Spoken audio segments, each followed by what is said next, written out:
Bismillahirrahmanirrahim. Assalamualaikum warahmatullahi wabarakatuh. Perkenalkan, nama saya Alexandria Nikol dengan NIM 2020-223-155 akan menjalankan tugas perancangan aplikasi cerdas terkait reinforcement learning, yang dimana akan dibuat sebuah code atau sistem yang akan dia mempelajari sebuah jalan dari setiap kotak menuju kotak warna hijau, yang mana kotak yang hitam dan merah ini dianggap tidak dapat dilalui oleh sistem tersebut.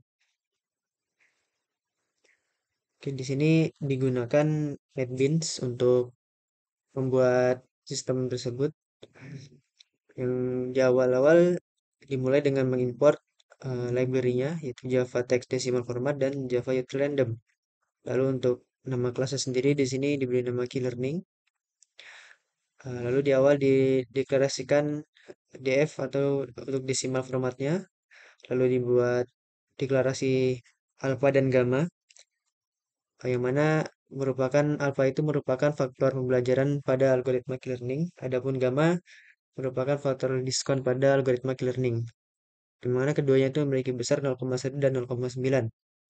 Lalu yang berikutnya didefinisikan indeks keadaan untuk setiap kotak-kotaknya atau ya setiap areanya itu, yang mana di sini tadi ada kurang lebih 12 kotak ya.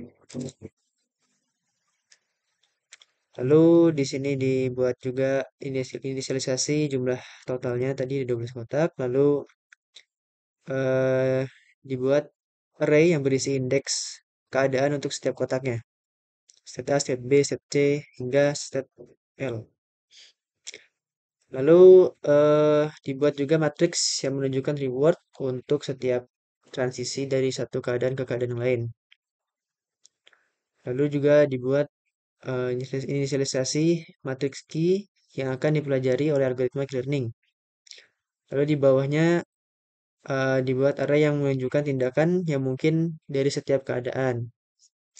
Maka di sini yang pertama dari kalau dia berada di A, maka dia dapat ke B, ke E, lalu berada di B, maka dia dapat menuju ke A, C, F, hingga seterusnya. Dan untuk F dan H itu yang tadi, F itu kotak warna hitam dan H itu yang kotak berwarna merah. Di sini saya buat dianggap tidak dapat dilalui. Dan sistem tersebut tidak dapat berada di kotak tersebut atau di area tersebut. Lalu array dengan nama state names itu berisi nama kotak untuk keperluan outputnya. Lalu di sini dibuat constructor dari kelas learning. Yang berikutnya di method void init dilakukan inisialisasi metrik reward yaitu dan dilakukan sebuah looping. Lalu kotak H dan F tidak dapat dilalui sebagaimana dijelaskan tadi. Dan jika mencoba untuk melintasinya maka rewardnya sangat rendah. Adapun bila menuju D, maka rewardnya akan diberikan nilai tinggi. Jadi kalau nilai belum menuju tujuannya, maka rewardnya itu masih kecil. Adapun bila sudah mencapai tujuan, maka rewardnya itu akan diberikan reward tinggi. Maka saat itu rewardnya adalah 0. Jadi berikutnya, metode ini bertujuan untuk memeriksa apakah key terdapat dalam array. Lalu dilakukan looping for each. Lalu berikutnya dilakukan if else, if maksudnya jika nilai i sama dengan k, itu berarti k terdapat dalam array. Lalu dikembalikan nilai true bila terdapat di dalam k-nya atau i sama dengan k. Lalu dikembalikan nilai false jika tidak ada. Lalu yang berikutnya dibuat main method.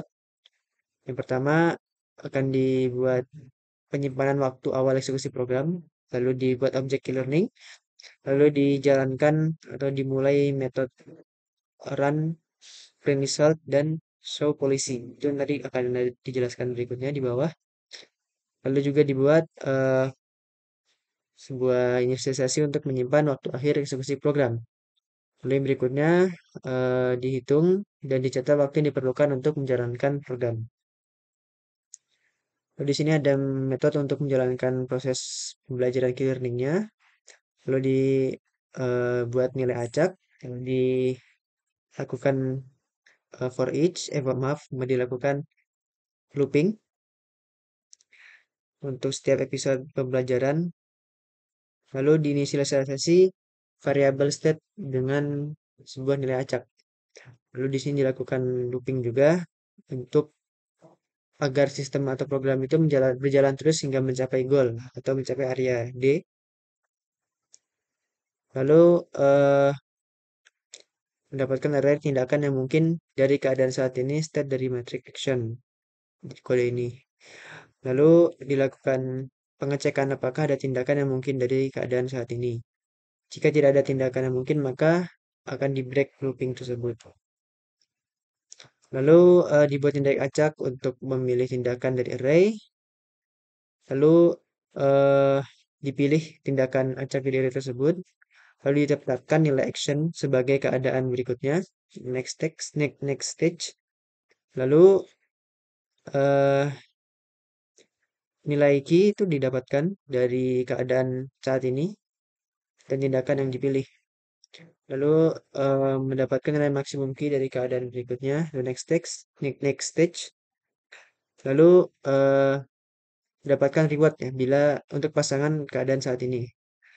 Lalu atau diberikan reward. Lalu dihitung nilai key baru berdasarkan formula key learning. Lalu diperbarui nilai key untuk pasangan keadaan tindakan saat ini. Lalu yang terakhir perbarui keadaan saat ini ke keadaan berikutnya. Lalu berikutnya ada metode double max key yang dia itu mencari nilai maksimum dari seluruh nilai key yang mungkin. Dalam metode ini didapatkan daftar tindakan yang mungkin dari keadaan S dari reaction. Lalu nilai awal max value diatur sangat kecil untuk setiap nilai key yang lebih besar, yang mana dia akan menggantikannya. Lalu dilakukan looping untuk setiap keadaan dari state-nya. Mana dalam looping tersebut didapatkan nilai key dari matrix key untuk keadaan tindakan saat ini. Lalu dilakukan if bila atau pemeriksaan apakah nilai key saat ini lebih besar dari max value. Bila betul, maka nilai key saat ini lebih besar, maka akan diperbarui dengan nilai key. Lalu dikembalikan nilai maksimum dari semua nilai key. Yang berikutnya metode untuk menentukan polisi atau kebijakan, yang mana di dalamnya itu didaftarkan tindakan yang mungkin dari keadaan state. Lalu nilai awal max value sama dibuat lebih kecil. Lalu diatur keadaan default yang akan dipilih jika tidak ada keadaan lain yang memiliki nilai key yang lebih besar. Lalu dilakukan looping setiap keadaan. Lalu mendapatkan nilai key dari matrix, dapatkan nilai key dari matrix key untuk keadaan tindakan saat ini. Lalu dilakukan pengecekan apakah nilai value lebih besar.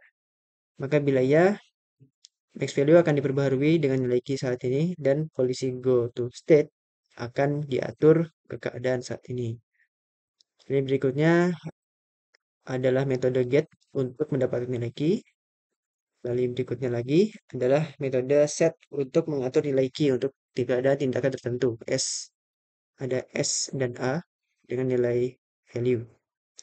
Lalu berikutnya adalah di sini R, metode get untuk mendapatkan nilai reward untuk pasangan keadaan tindakan tertentu itu S dan A. Lalu yang berikutnya di sini metode untuk mencetak nilai dari pembelajaran yang sudah dilakukan. Lalu dilakukan looping untuk setiap baris dari metriknya. Lalu dilakukan looping lagi untuk setiap baris dalam metrik key. Lalu dicetak nilai key untuk keadaan tindakan saat ini dalam format yang diformatkan ya, menggunakan objek decimal format LDF tadi. Lalu yang terakhir di sini ada metode untuk menampilkan kebijakan yang dipelajari setelah pembelajaran key. Lalu dilakukan looping untuk setiap keadaan dalam array state. Lalu ditetapkan nilai keadaan saat ini sebagai keadaan asal atau from-nya. Lalu mendapatkan keadaan tujuan atau to dapat dengan memanggil metode polisi from. lalu mencetak kebijakan dari keadaan asal ke keadaan tujuan.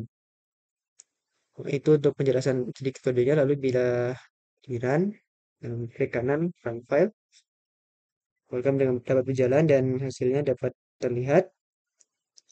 Bila dari A maka muncul hasil seperti ini hingga L. Lalu berikutnya ini kebijakan-kebijakannya. Misalnya bila dari A maka dia dapat menuju B, lalu ketika sudah berada di B maka dapat pindah ke C. Bila sudah dari C maka dia dapat menuju D untuk goalnya. Lalu apapun ada bila dia sudah berada di D maka tetap di D karena itu tujuannya. Adapun bila dia berada di E maka dapat ke A terlebih dahulu. Lalu bila di F maka dia tidak dapat kemana-mana karena itu tadi yang berkotak berwarna hitam. Lalu bila dia berada di G maka dia dapat menuju C. Bila di H maka tetap di H. Lalu bila di I dia dapat pergi ke E. Bila berada di J maka dia dapat pergi ke K. Dan bila berada di K dapat pergi ke G. Dan bila dia berada di L dia dapat pergi ke K. Maka itu kurang lebih seperti jalan yang terbaik untuk menuju tujuan atau goal. Mungkin sekian untuk demo dan penjelasan kode untuk tugas yang saya kerjakan. Kurang lebih mohon maaf. Wassalamualaikum warahmatullahi wabarakatuh.